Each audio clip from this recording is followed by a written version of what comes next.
dari halaman 1.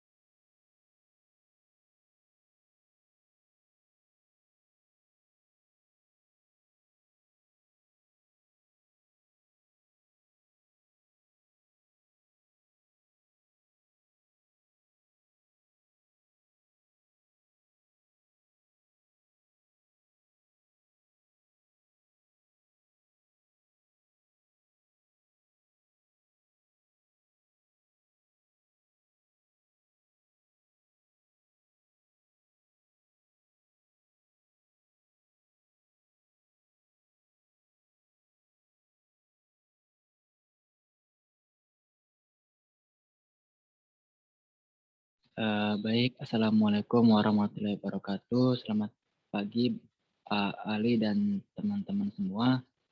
Kami dari kelompok 11 akan membahas tentang pertemuan atau RPS 13 itu tentang radiologi ekstremitas atas dan bawah pada kasus osteoartritis dan juga fraktur. Dan kelompok kami beranggotakan 3 orang, ada Hanifah Rahmatika, Raskio Disafa, dan saya sendiri, Teci dan Rizky.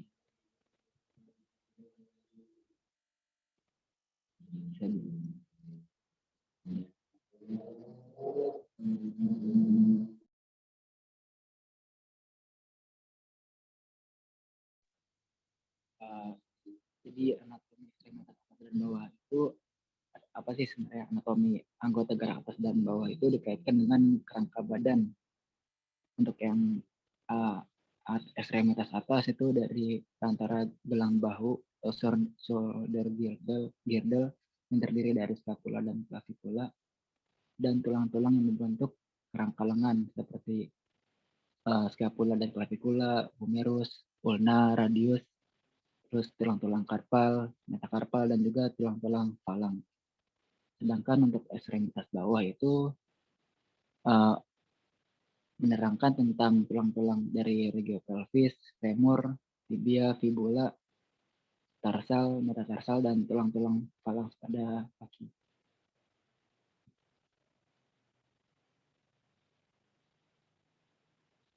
Masuk ke bahasan radiologi. Jadi radiologi ini adalah ilmu kedokteran yang menggunakan radiasi untuk diagnosis dan pengobatan penyakit. Radiasi ini dimanfaatkan juga untuk terapi atau studi pencitraan yang nantinya akan membantu diagnosis.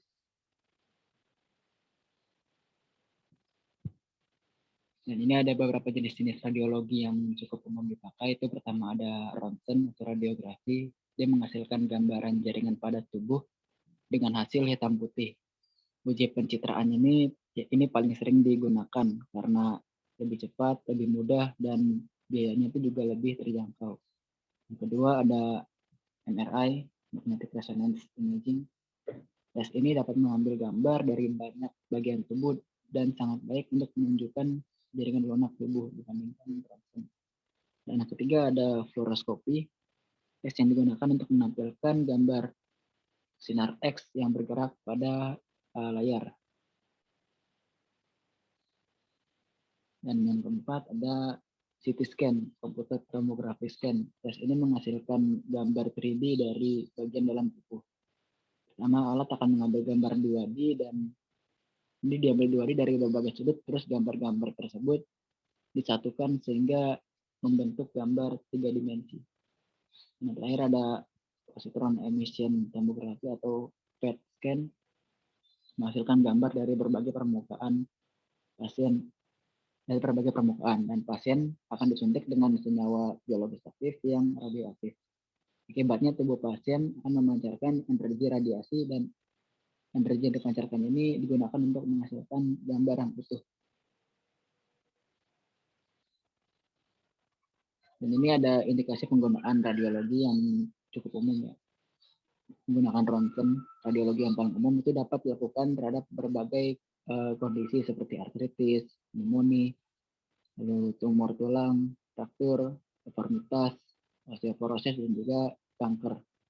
tindakan menggunakan MRI sama CT scan atau tindakan radiologi lainnya itu akan digunakan apabila informasi yang menggunakan ronsen ini tidak cukup, karena MRI dan CT scan itu bisa lebih mendetail dan jelas daripada ronsen.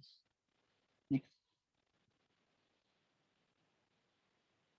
Ya, mungkin untuk selanjutnya bisa dilanjut oleh teman-teman kelompok.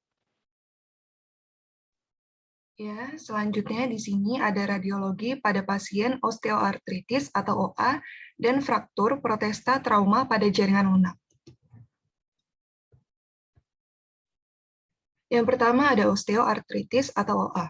Setiap sendi yang menyangga berat badan dapat terkena osteoartritis seperti panggul, lutut, selain itu bahu, tangan, pergelangan tangan, dan tulang belakang juga sering terkena. Osteoartritis atau OA adalah suatu penyakit kronis yang mengenai sendi dan tulang di sekitar sendi tersebut atau pengapuran sendi. Selain diakibatkan oleh aus, osteoartritis juga dapat disebabkan oleh trauma atau penyakit sendi lain. Menurut Kellgren dan Lawrence, secara radiologis, osteoartritis diklasifikasikan menjadi grade 0, yaitu normal, grade 1, meragukan dengan gambaran sendi normal tetapi terdapat osteofit minim. Grade 2, minimal, osteofit sedikit pada tibia dan patella, dan permukaan sendi menyempit asimetris. Grade 3, moderate, adanya osteofit moderate pada beberapa tempat, permukaan sendi menyempit, dan tampak sklerosis subkondral.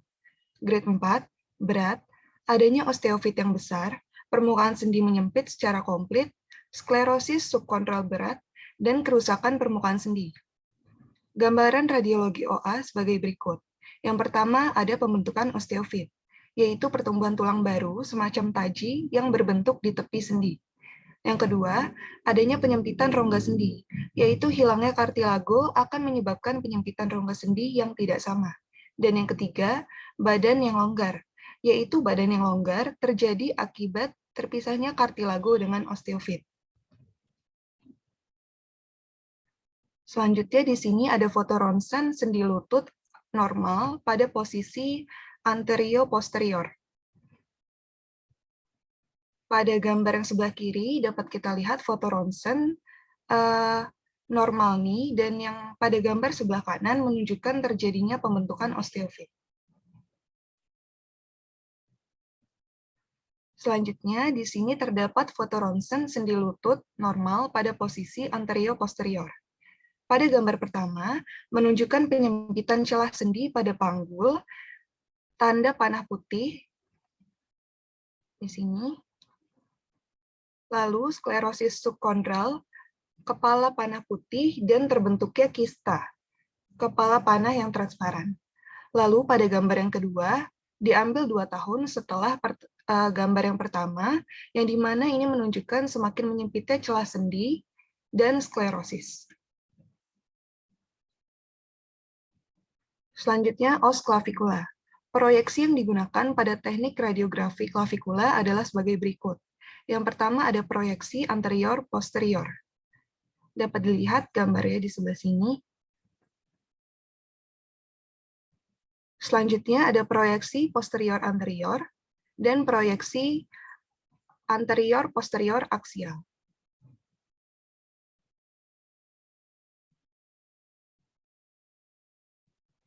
Lalu di sini dapat dilihat ada proyeksi apiaksial dan proyeksi tangensial.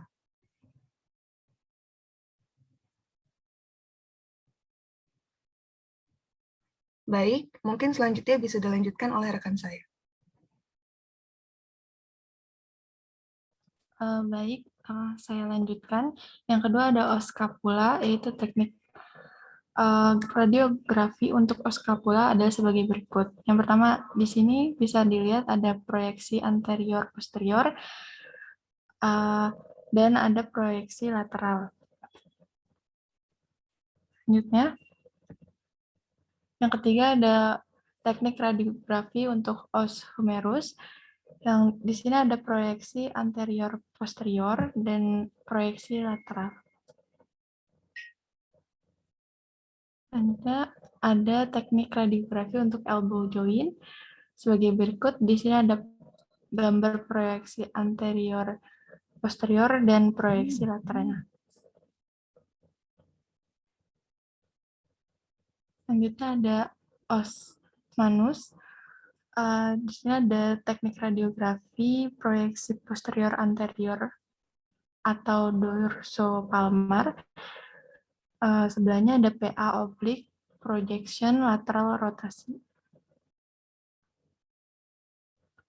Kemudian ada proyeksi lateral mediolateral atau lateromedial. Nah, selanjutnya ada proyeksi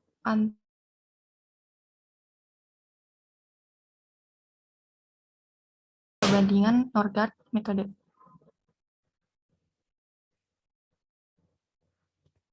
Kemudian di sini ada contoh kasus fraktur ronsennya. Di sini ada ronsen fraktur pada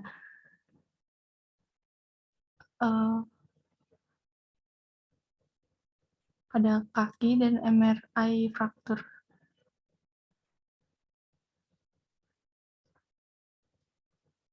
Selanjutnya ada CT scan fraktur dan contoh gambar osteoartritis. Sekian dari kelompok. Terima kasih, kembali ke moderator. Ya, terima kasih. Mungkin itu yang bisa kelompok kami dari kelompok 11 sampaikan. Selanjutnya, apakah teman-teman dari kelas ada pertanyaan?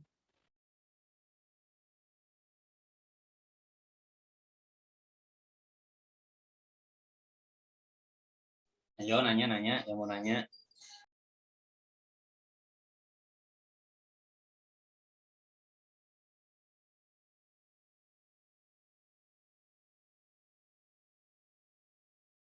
Gak ada yang nanya-nanya, nanya Zidan udah sahur belum gitu.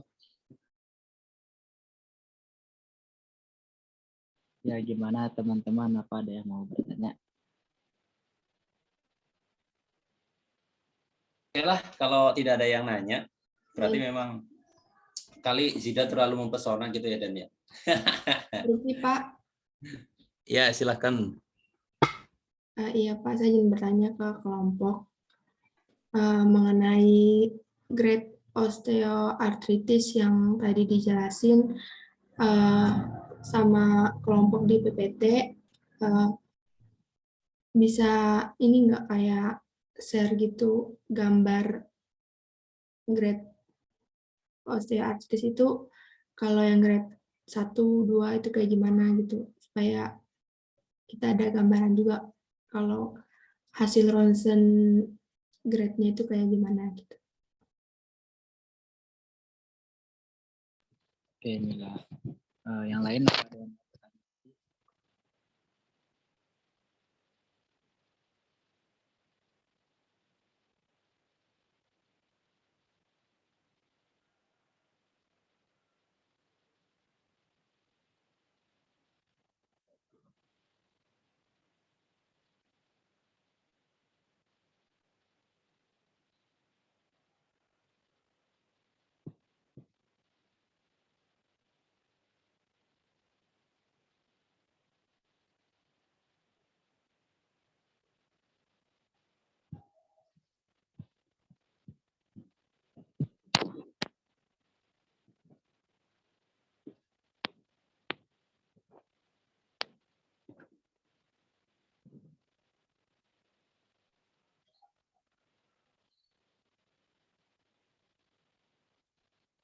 Gimana teman-teman? Apa ada yang mau bertanya lagi?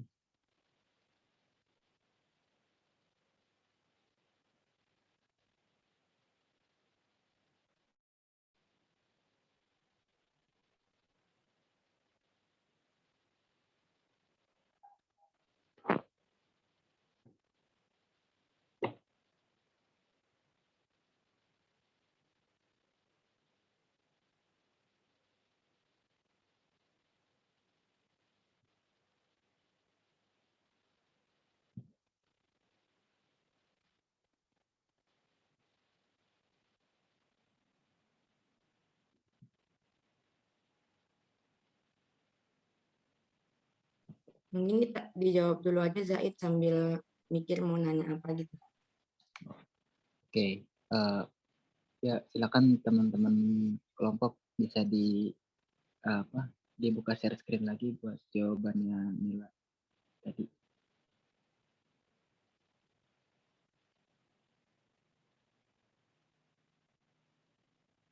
Jadi mengenai grade pada kasus osteoartritis ya. Ini ada gambar tapi emang belum dicantumin di PPT kelompok sih. Untuk yang grade 0 ini itu normal, jadi belum ada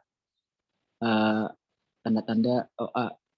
Jadi belum ada osteoartritisnya gitu, dalam artian si tulangnya ini sendinya masih normal, ruang sendinya masih bagus. Dan yang grade 1 ini kan kriterianya doubtful ya, meragukan.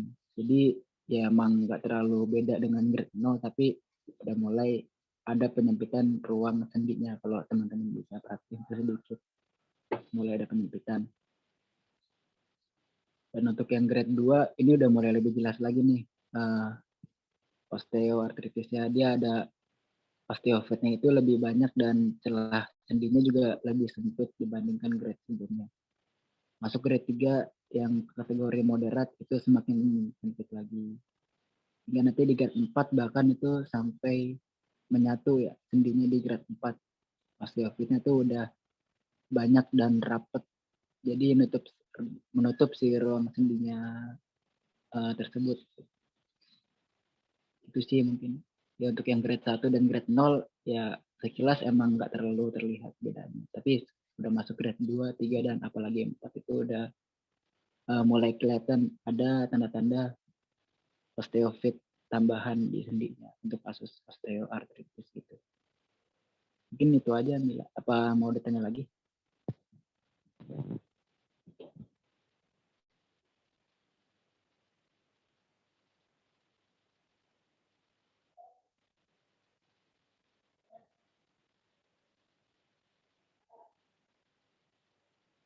Sudah jelas, terima kasih kelompok. Oke, terima kasih Mila. Yang lain apa ada yang mau bertanya?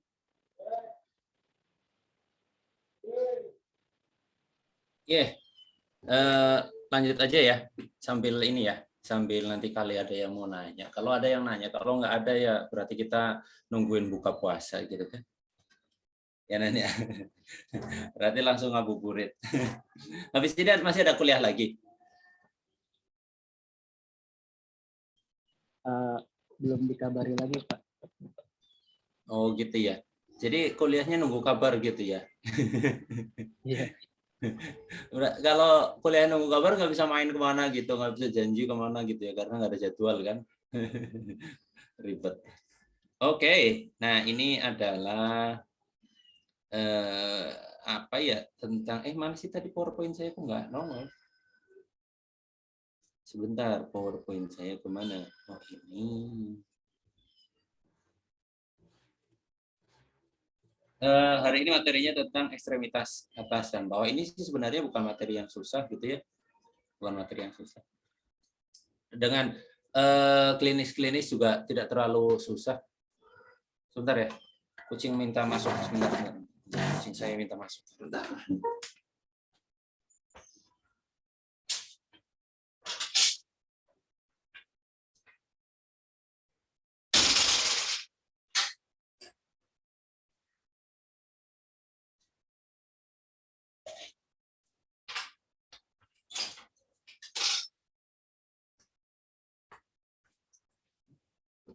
Jadi secara gambaran juga jelas, gitu ya. Secara gambaran jelas. Kalau ada hal-hal yang kelainan relatif lebih bisa dibaca kalau ekstremitas gitu ya, karena tulang. Walaupun kondisi yang untuk pemeriksaan radiologi untuk daerah tulang itu biasanya klinisnya adalah antara fraktur gitu ya, kecelakaan gitu, fraktur, adanya fraktur. Itu terlihat, kalau itu terlihat. Itu gampang terlihat. Yang kedua yang susah, yang agak susah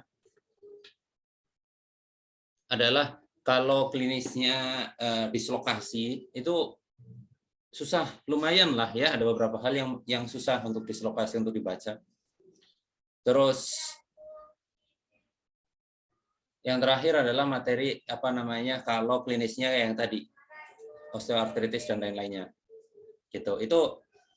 Itu secara gambaran anatomi. Kalau bikin fotonya bagus bisa dilihat. Ya, bentar saya ini dulu. Share screen saya mana? Oh, ini dia.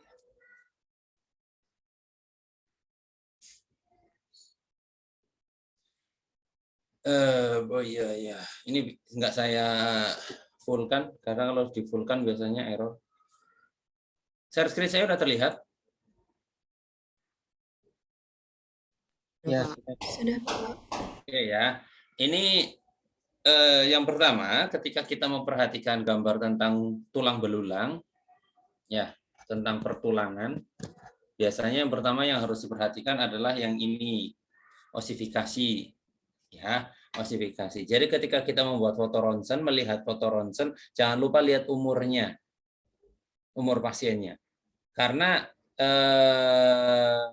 pada masa remaja sampai ke bawah itu masih ada fase pertumbuhan tulang, di mana di situ berarti masih ada epifis, garis epifis yang fungsinya untuk pertumbuhan, pemanjangan tulang. Ini kalau dilihat kayak patah, kayak fraktur. Kalau dilihat, makanya harus dilihat kondisinya, usianya berapa. Kita lihat di gambar yang ini. Ini ya. Ini kayak gini. Ini osifikasi. Ini osifikasi. Kalau ini masih jelas ya, masih jelas. Ini anak kecil banget. Anak-anak umur 3 tahun, 4 tahun kayak gini. Kayak gini. Apalagi masih sebelum tahunan gitu ya, 1 tahun gitu, masih putus-putus banget. Masih putus-putus banget.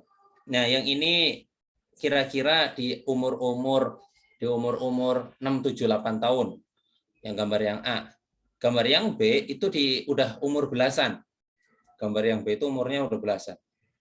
Masih tetap ada garisnya, Garis ini sanksi akan menyerupai garis adanya fraktur, adanya retak. Menyerupai. Ya, menyerupai. Makanya ketika membuat foto ronsen harus hati-hati di sini, di umurnya. Ya. Ini jenis fraktur, dan ini yang selanjutnya adalah foto-foto biasa saja. Saya tidak usah terangkan semuanya. Khusus untuk foto manus itu ada proyeksi. Semua foto ronsen itu diusahakan dilihat dalam kondisi 3 dimensi. Ya, kalau hanya 2 dimensi kan, kalau foto kan hasilnya 2 dimensi. Maka dibuat dari 2 arah. Minimal dari 2 arah agar proyeksi yang ada menjadi 3 dimensi. Nah, nggak cukup dengan 1 proyeksi, biasanya AP doang gitu, nggak cukup, PA doang nggak cukup, karena memang kita butuh pandangan dari sisi yang lain. Karena banyak hal-hal yang kadang tidak terinformasikan dengan satu sisi. Ya, dengan satu sisi. Fraktur aja, patah aja, kadang nggak terlihat. Dalam suatu proyeksi, umpamanya proyeksi AP gitu ya, ada patah, tapi nggak lihat. Nanti pada proyeksi yang lain di lateral terlihat gitu, karena mungkin patahnya arahnya ke depan ke belakang gitu, sehingga tidak terlihat begitu. Makanya harus dibuat dalam 2 proyeksi untuk mengandaikan bahwa gambarnya menjadi 3 dimensi. Nah, kalau yang di manus itu ada oblik sama ada lateral. Proyeksi utamanya AP atau PA lah ya, AP atau PA. Tapi proyeksi tambahannya adalah antara lateral sama oblik. Ini pilihannya dari klinis. Lateral atau oblik itu pilihannya dari klinis. Jadi kalau klinisnya mau melihat patah, jangan dibuat lateral. Kalau bayangkan kalau ada patah-patah lateral begini, tulangnya kan numpuk semua kan. Apa yang mau dilihat? Umpamanya patah di jari ketiga, umpamanya begitu. Ini mana jari ketiganya? Nggak kelihatan, ya, tidak terlihat jari ketiganya. Maka biasanya dibikinlah fotonya oblik begini, sehingga kalau ada patah-patah nanti akan terlihat. Kalau lateral kayak tadi nggak bakal kelihatan. Cuman kalau umpamanya ada benda asing, umpamanya ada paku nyangkut atau ada apalah ya gitu nyangkut di situ, jangan dibuat oblik, nanti kedalamannya nggak terukur, karena dia mau mengukur kedalaman. Jadi kalau umpamanya ada ketembak gitu ya, peluru angin, terus nyangkut umpamanya di tangan gitu ya, nyangkut di tangan. Kan berarti peluru tadi harus dikeluarkan gitu ya, harus dikeluarkan. Nggak harus mengeluarkannya dari lubang masuknya, nggak harus. Kalau ternyata peluru anginnya tadi udah hampir nembus tangan, berarti kan lebih baik diambil dari sisi yang sebelahnya kan, bukan lubang masuk. Lubang masuk kan berarti terlalu jauh ngambilnya. Begitu. Maka kita perlu mengetahui kedalaman dari benda asing tadi. Caranya dengan apa? Dengan ronsen. Ronsennya proyeksinya lateral. Nanti akan ketahuan, oh ternyata lebih ke pelantar gitu ya, atau lebih ke dorsal begitu. Oh kalau di dorsal berarti harus dari dorsal kita operasinya. Kayak gitu ya. Nah ini yang oblik. Yang oblik kalau patah-patah kelihatan. Patah-patah begini, ini kalau di lateral kan patah begini nggak bakal kelihatan. Ya, di gambar yang kedua ini sisi kanan. Ini kalau patahnya begini nggak bakal kelihatan di foto proyeksi lateral. Nah, ini proyeksi-proyeksi lain nggak perlu saya bahas semua. Ya, yang perlu ditekankan di sini nih. Mana ya? Ini proyeksi lateral standar, nih lateral standar. Walaupun kalau di lapangan sedapatnya itu artinya kalau pasiennya terlalu sakit ya dibuat apa adanya gitu. AP lateralnya sedapatnya gitu, karena mungkin pasiennya terlalu sakit, sedapatnya, nggak boleh dipaksa. Ya, ini elbow. Nah ini yang agak banyak nih, elbow lateral. Nah ini yang kondisi untuk mempelajari dislokasi di sini. Adanya dislokasi atau tidak itu biasanya akan dilihat di kondisi AP sama lateral. Nah di lateralnya di sini. Lateralnya di sini. Jadi kita harus tahu dulu posisi normal sehingga nanti kita akan tahu kondisi dislokasi. Karena pernah kejadian ada kecelakaan di daerah Batang kalau nggak salah ya. Ya Batang. Saya kebetulan lagi praktek di sana di rumah sakit Batang. Nah ada pasien datang ronsen, gitu ya, kakinya besar sebelah, pincang jalannya, besar sebelah kakinya. Terus dia cerita katanya 2 tahun yang lalu kecelakaan. 2 tahun lalu kecelakaan 1 mobil. Dari seluruh yang kecelakaan, dia yang paling bersyukur saat itu karena melihat teman-temannya pada patah kanan kiri gitu ya, pada berdarah-darah, dia enggak kenapa-napa. Tapi ternyata setelah 2 tahun, teman-temannya yang patah-patah udah pada sembuh. Ya patah 2 tahun lah sembuh lah ya. Udah sembuh, udah dioperasi, udah pada sembuh. Dia malah kesulitan berjalan, kakinya mengecil begitu kan? Ternyata begitu. Ternyata pun dia tidak terjadi patah, ternyata dia terjadi dislokasi. Dan dislokasinya tidak terdeteksi. Gitu. Karena dislokasi tidak terdeteksi akhirnya kan penanganannya juga nggak maksimal. Gitu ya. Sehingga kakinya nggak normal geraknya, akhirnya porsi bebannya dipindahkan ke kaki yang sebelah, kaki yang satunya yang sakit tadi akhirnya kurang porsi beban, sehingga mengecil. Begitu.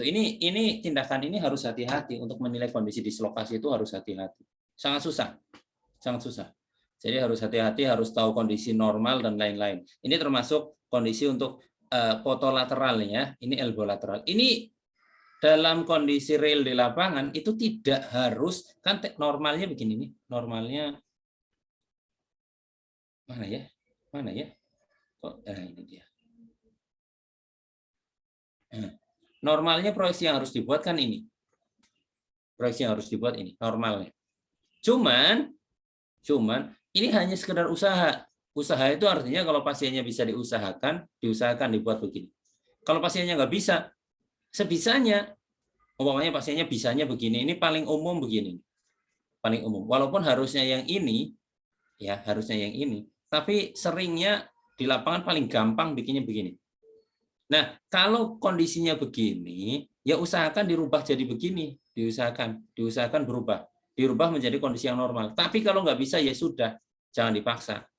Maka kita harus tahu bahwa gambar ini akan berubah, akan menjadi yang ini. Akan menjadi yang ini. Jadi ya gambarnya akan jadi yang itu. Jadi terjadi perubahan gambar. Nah, ini jangan diartikan dislokasi karena posisinya ini. Makanya si radiografer, si yang bikin ronsen harus menginformasikan ke dokternya posisi tangannya seperti apa.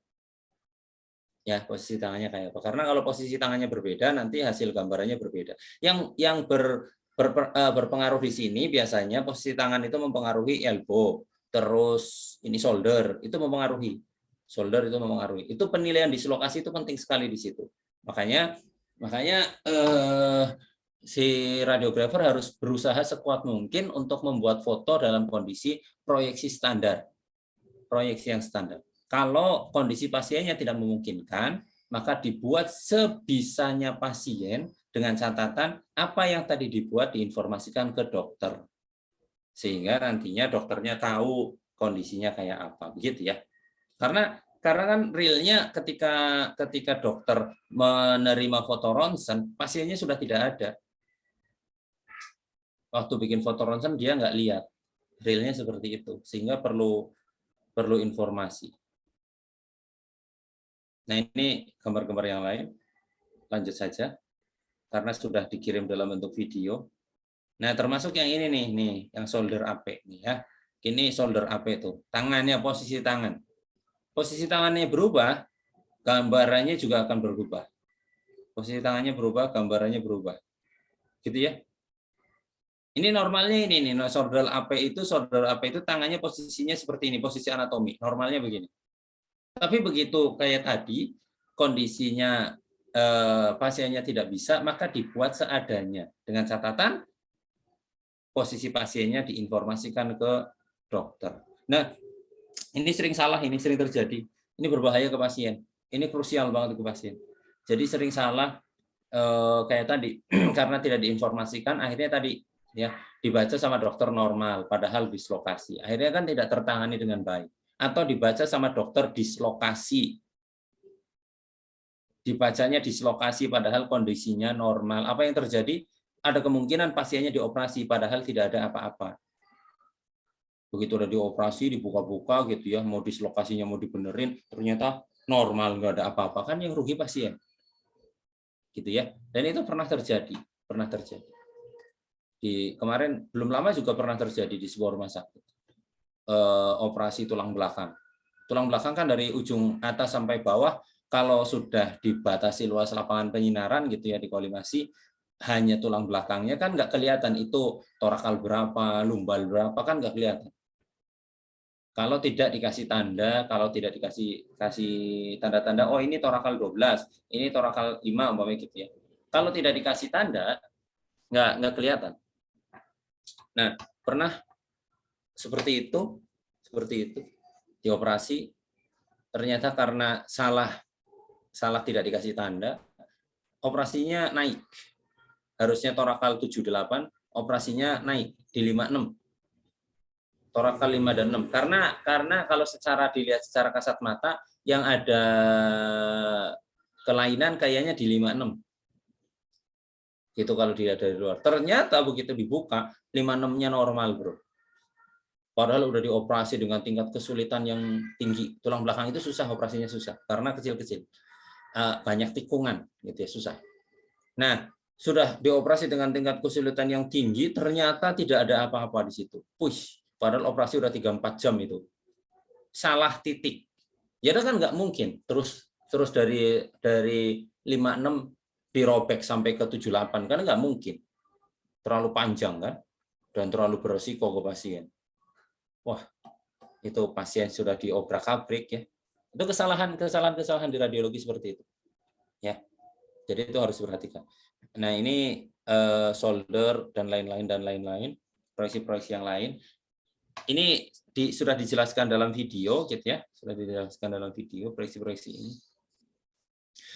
Ada beberapa hal lagi yang dipertegas. Ini klavikula, karena tadi ya klavikula kalau dalam kondisi normal itu akan bertumpuk dengan koste, makanya dibuat lordoti.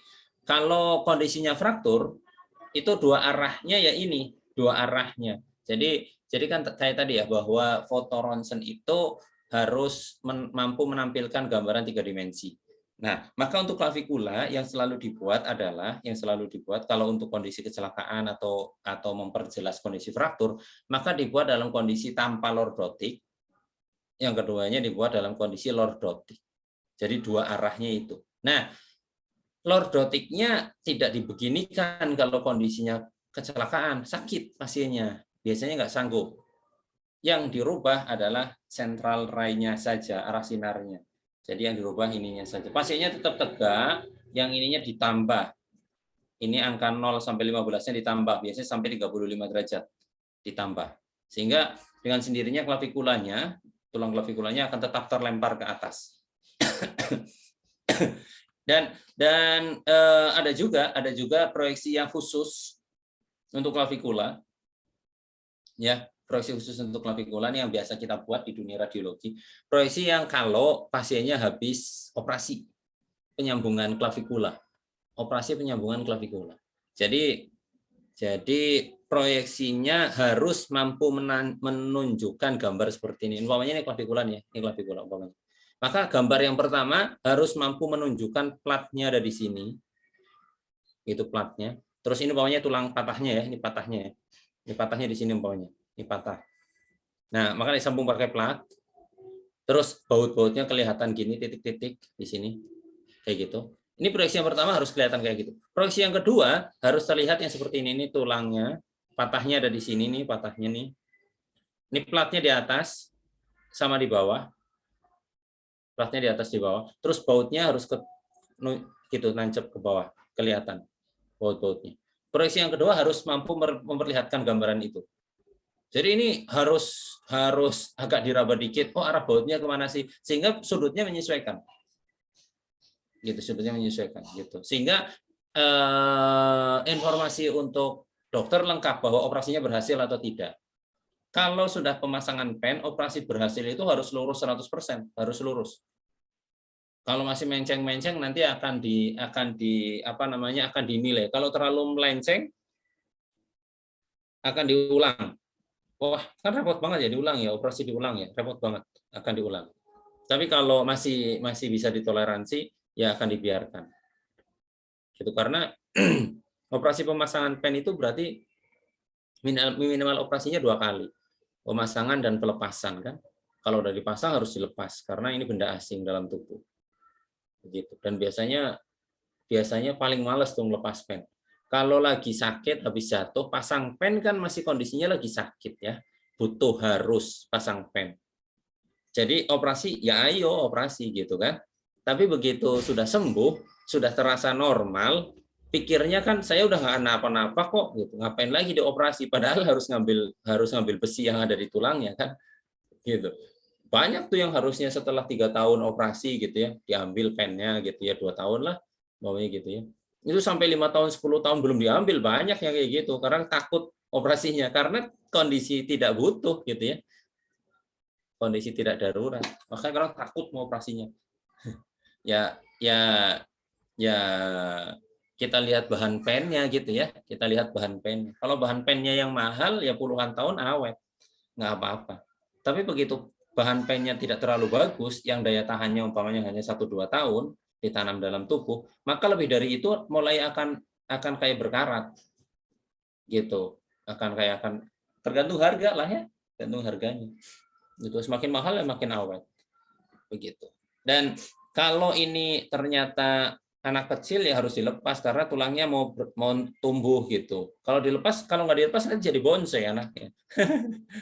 Gitu, jadi bonsai. Kayak kalau kita mau bikin bonsai kan pohonnya kita ikat pakai kawat gitu ya biar nggak bisa berkembang gitu kan ya. Jadilah bonsai. Lah ini kan kalau tulangnya diikat pakai besi ya nggak bisa berkembang nantinya. Jadi bonsai nantinya. Gitu ya. Nah, terus ini mana nih ya? Mana nih? Terus ini. Ini yang berhubungan dengan teknik-teknik tadi, Bro. Berhubungan dengan teknik-teknik tadi. Berhubungan dengan teknik-teknik untuk melihat OA, osteoartritis. Osteoartritis seperti tadi yang disampaikan oleh Zinedine Zidane, gitu ya. Itu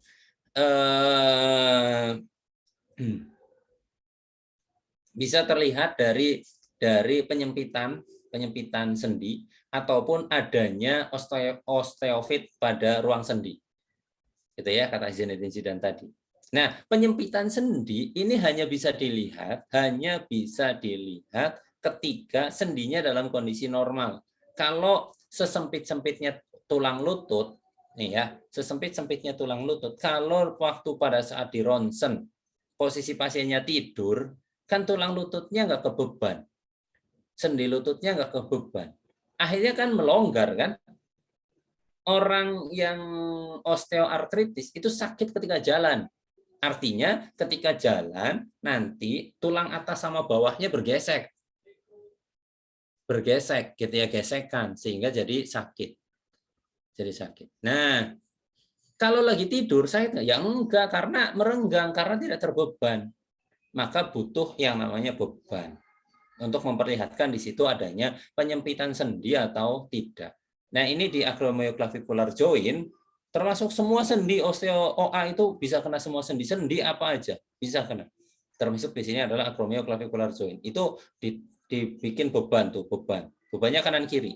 Yang sakit kanan, yang kiri tetap di ronsen. Karena lebar atau sempit itu relatif. Gitu ya. Lebar atau sempit itu relatif. Antara satu orang dengan orang lain berbeda, sehingga diukurnya dari kondisi tulang yang sebelahnya, tulang sendiri. Jadi umpamanya begini ya, yang kayak gini ya. Contohnya begini nih, yang ini. Ini umpamanya yang sakit yang ini. Oke, kita lihat sendinya.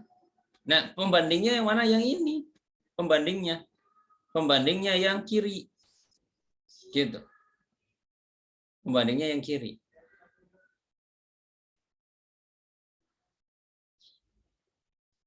Ada tamu, ada assalamualaikum. Ya, pembandingnya yang kiri. Ini yang kanan yang sakit, yang kiri pembandingnya. Karena kenapa? Karena kenapa? Selebar ini lebar nih, belum tentu sakit. Kalau ternyata yang kirinya juga lebarnya sama, gitu. Gitu. Jadi memang dua-duanya nggak bisa kita bandingkan dengan orang lain, nggak bisa. Harus dibandingkannya dengan dia sendiri. Makanya di fotonya kanan dan kiri, kanan dan kiri. Orang OA lutut kanan dan kiri di fotonya, nggak satu doang. Tetap kanan kiri, gitu. Karena tidak bisa dibandingkan dengan orang lain. Kalau ada yang mau nanya langsung nanya. Kalau ada yang mau pulang langsung pulang. Pada ngantuk banget gitu ya, kayak puasa aja ya. Apalagi Melina, Vanessa, matanya udah lengket banget kayak dikasih lem. Udah pada ada lemnya matanya ya, ada ya loh. Lanjut, ini skapula. Skapula tidak ada yang biasa-biasa saja, skapula gitu ya. Untuk kondisi paling patah, fraktur dan lain-lain. Oh ya, yang paling banyak sebenarnya lupa saya. Yang paling banyak sebenarnya itu ini shoulder, mana tadi ya, shoulder mana ya. Nah ini shoulder joint. Ini tidak semua proyeksi shoulder saya sampaikan. Tidak, banyak banget proyeksi shoulder itu banyak banget. Nanti kalau kalian ketemu shoulder di rumah sakit ya, umpamanya ada orang yang mau reposisi, minta di apa ya namanya seropraktik gitu ya, seropraktik dikeretak gitu kan ya, dikeretak gitu daerah shoulder karena tangannya tidak bisa ngangkat sampai ke kepala, mau begitu ya, tidak bisa ngangkat sampai ke kepala. Entah itu karena frozen atau impingement gitu ya, atau impingement gitu. Nah, itu proyeksinya banyak, Bro. Proyeksinya banyak. Jadi kalau di rumah sakit ada yang sudah praktek di RSCM? Belum, Pak. Kalian semester 4 ya? Semester 4 belum pernah praktek ke rumah sakit? Belum, Ya, Pak. belum. Kalian D4 apa I1 sih? D4. Terapan nih. Oh, D4 ya. Harusnya kalau D4 itu prakteknya ke rumah sakitnya banyak banget gitu. Kalau D4 itu banyak gitu. Lempar terus ke rumah sakit, karena yang namanya ilmu praktek itu kalau dapatnya ya dipraktekkan, bukan di teori gitu ya. Praktek kalian kan harusnya praktek. Semester 4 berarti masuk rumah sakitnya semester berapa? 5 ya? Iya, Pak. Praktek berapa bulan di rumah sakit?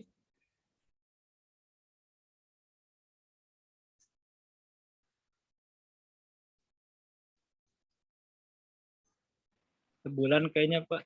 Semester 5. Dapat apa sebulan ya? Loh. Orang tukang ronsen yang radiologi aja, yang radiologi itu praktek ke rumah sakitnya mulai dari semester 3. Berarti tingkat 2 tuh. Semester 3, 4, 5, 6, 7, 8 kalau yang D4. Itu 5, 6, 7, 8 praktek terus. Praktek terus. Kuliahnya sistem blok. Kuliahnya.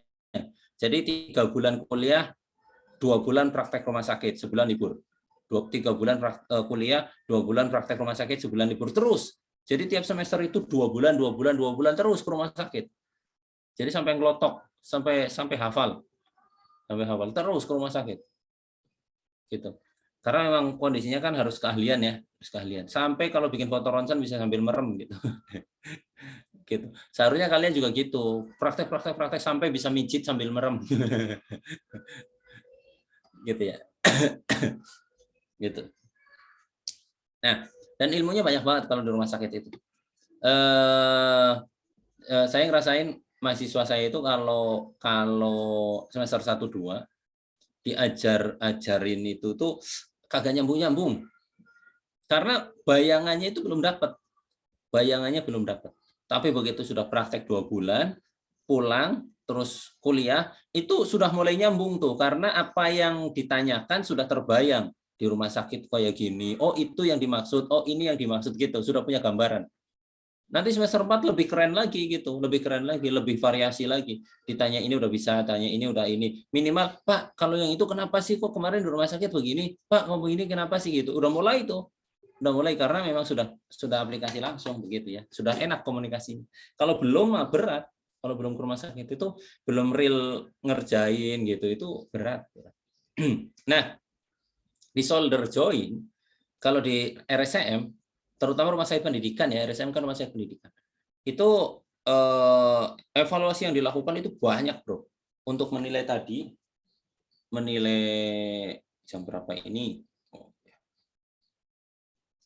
untuk menilai adanya frozen, adanya impingement dan lain-lain, itu banyak proyeksinya yang dilakukan, bukan hanya satu.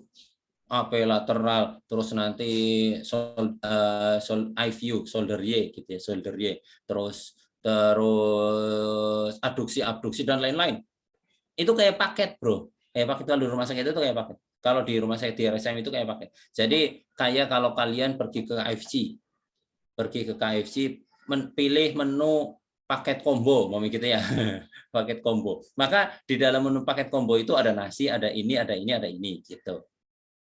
Itu udah standar. Umpamanya combo double isinya ini udah standar kayak gitu. Nah, termasuk di sini untuk pemeriksaan solder join untuk kondisi yang tadi impeachment atau frozen solder atau apalah macam-macam yang berkaitan dengan klinis di solder, itu sudah ada paketnya. Kalau umpamanya frozen solder, maka proyeksinya ABC gitu.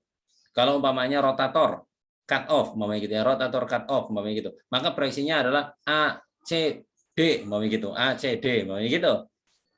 Udah ada ininya, sudah ada standar-standarnya, gitu. Ya, itu solder. Nah, nanti kalian kalau jadi kirim foto dapat gitu ya, dapat foto ronsen yang proyeksinya aneh-aneh, ya tadi dalam rangka itu. Kalau di frozen solder. Ini solder, lanjut. Yang ini namanya through body teknik ya, solder lateral through body teknik. Biasanya solder ini dipakai untuk melihat benda asing biasanya. Benda asing. Kalau ada benda asing di daerah kaput sini di atas, di daerah humerus proximal atau shoulder. Ini kalau untuk menilai kedalaman susah, maka dilakukan kayak gini. Sehingga nanti kalau ada apa-apa kita bisa ukur dari depan, dari belakang, oh kedalamannya di sini. Kayak gitu ya, kedalaman.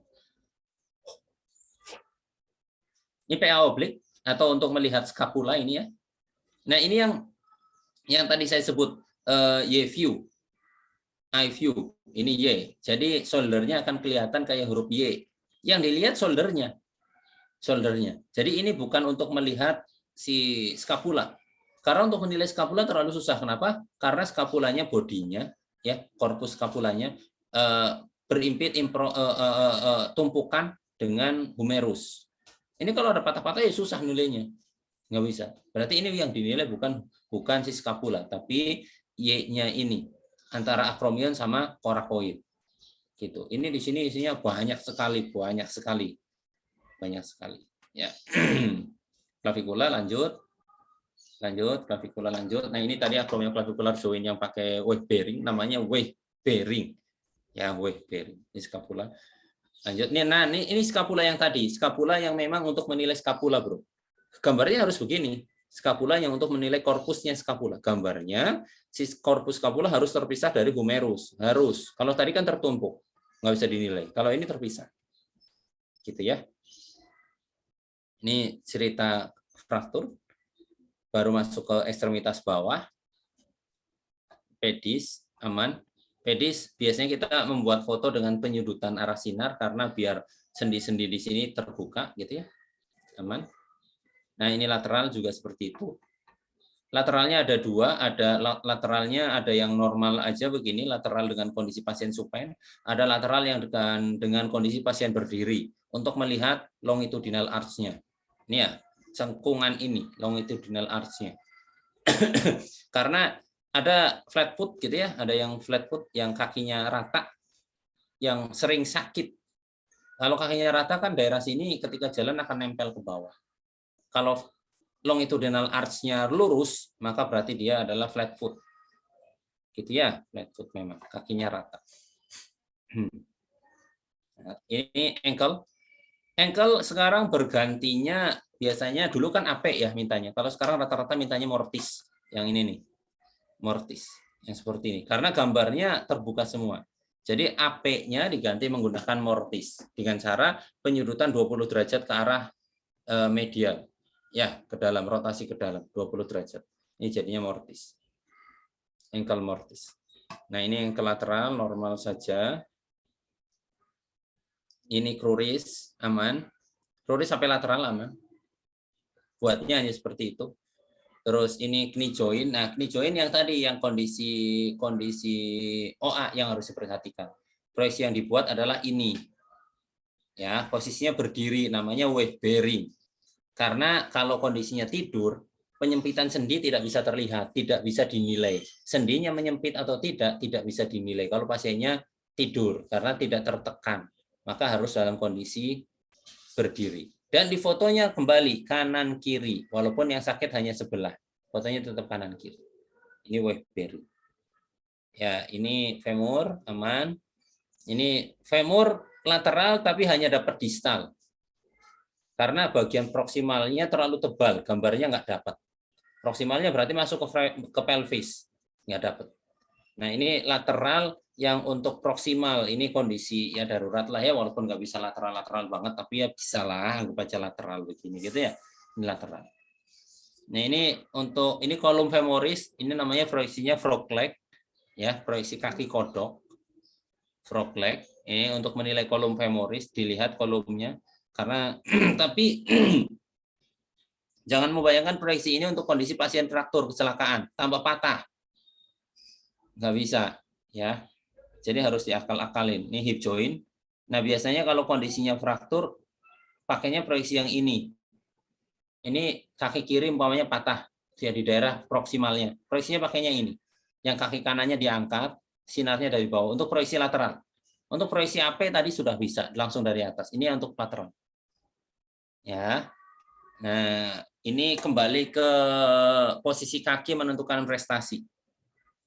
Kembali ke situ. Kayak tadi posisi tangan.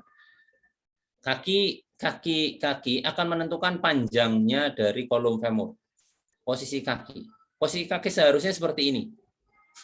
Ya, 20 derajat ke arah medial. Rotasi 20 derajat ke arah medial. Maka kolum femurnya akan terlihat paling panjang. Ya, tapi kalau kondisinya keluar begini, ini kolum femurnya jadi pendek. Padahal cerita paling gampang kalau bikin foto pasien ya pasiennya begini paling gampang. Begitu ya.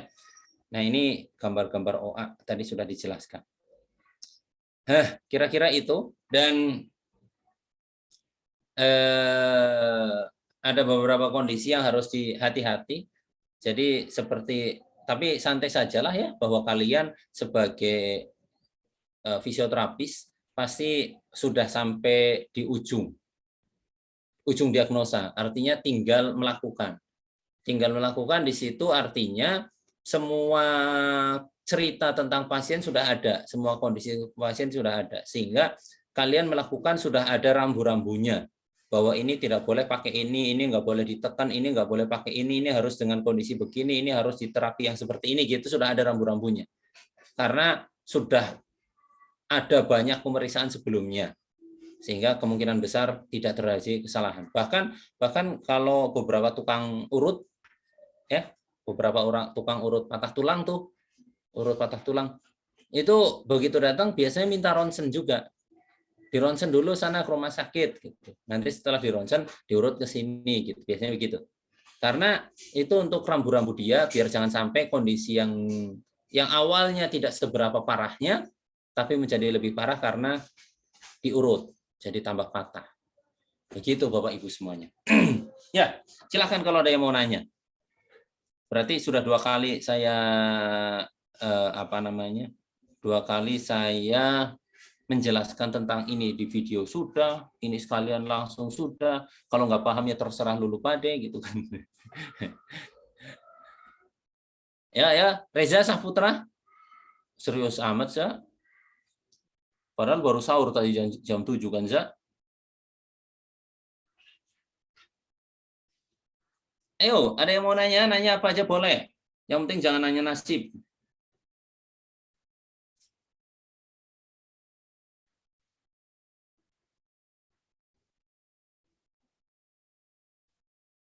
Nanya. Nah, nggak ada. Kalau nggak ada berarti kita bubar, udah. Presentasi sudah, menjelaskan sudah, nggak ada yang nanya bubar. Oke? Ikhlas bubar hari ini? Ikhlasin aja lah ya. Senang pala kalian tidur lagi tuh. Zidan udah siap-siap narik bantal tuh, Zan. Untuk langsung tidur kembali begitu ya. Ya. Kan katanya orang puasa tidurnya juga ibadah. Kayak tidur mulu, bangun-bangun imsak. Ya. Kalau begitu kita akhiri pertemuan kita hari ini. Kayaknya di semester ini juga kalian masih full online gitu ya. Jadi kita masih belum punya kesempatan untuk ketemu langsung ya. Dan ini menjamin sangat bahwa ketika ketemu di luar pasti nggak kenal. Karena muka saya di luar nggak kayak gini nih, nggak. Ini pakai filter.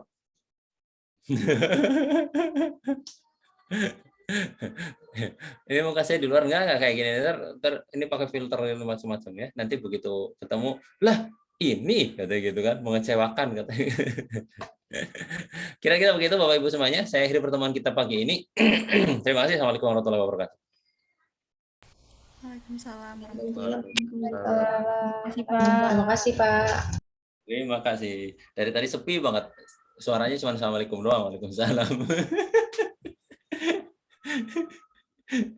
Ya Allah.